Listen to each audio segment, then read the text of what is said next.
السلام علیکم ورحمۃ اللہ وبرکاتہ۔ میرے پیارے بہنوں اور بھائیوں، آج میں لے کر آئی ہوں بہت ہی زبردست عمل، ماہ ربیع الاول کی جمعرات کے دن کا عمل۔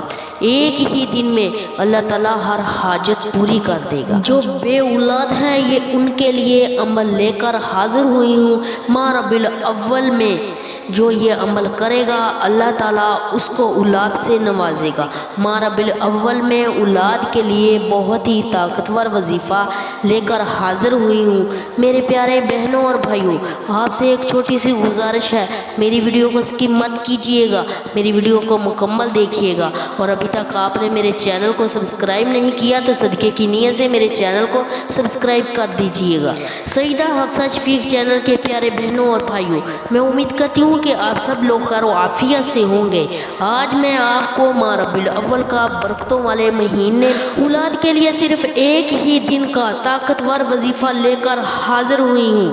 میرے پیارے بہنوں اور بھائیوں، یہ جمعرات کا دن ضائع مت کیجیے گا، اس عمل کو لازمی کیجیے گا۔ اگر آپ اس کو میرے بتائے گئے طریقے کے مطابق کریں گے تو انشاءاللہ اللہ تعالیٰ اولاد کی خوشخبری دے گا۔ میرے پیارے بہنوں اور بھائیوں، اس مہینے میں ہمارے نبی حضرت محمد صلی اللہ علیہ وآلہ وسلم کی ولادت بسعادت ہوئی تھی، اسی لیے یہ برکتوں والا مہینہ ہے۔ یہ اسلامی سال کا تیسرا مہینہ ہے، یہ بہت ہی برکتوں والا مہینہ ہے۔ اس مہینے میں جو عمل کیا جائے، جس مقصد کے لیے کیا جائے، اللہ تعالیٰ وہ پورا کر دیتا ہے۔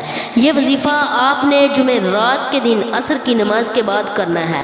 عصر کی نماز کے بعد جو وقت ہوتا ہے وہ وقت دعا کی قبولیت کا وقت ہوتا ہے۔ اس وقت میں اللہ تعالیٰ سے کچھ بھی مانگا جائے اللہ تعالیٰ عطا کر دیتا ہے۔ میرے پیارے بہنوں اور بھائیوں، آپ نے جمعرات کے دن یہ وظیفہ عصر کی نماز کے بعد اسی جگہ بیٹھ کر کرنا ہے۔ پہلے آپ نے اول آخر تین مرتبہ درود ابراہیم پڑھنا ہے۔ اس کے بعد آپ نے 100 مرتبہ بسم اللہ الرحمن الرحیم پڑھنا ہے۔ پھر آپ نے آیت کریمہ کی 3 تسبیحیں کرنی ہے۔ اس کے بعد آپ نے 300 مرتبہ اللہ پاک کے 2 نام پڑھنے ہیں۔ وہ اللہ پاک کے نام یہ ہے، یا وہاب یا مجید، یا وہاب یا مجید۔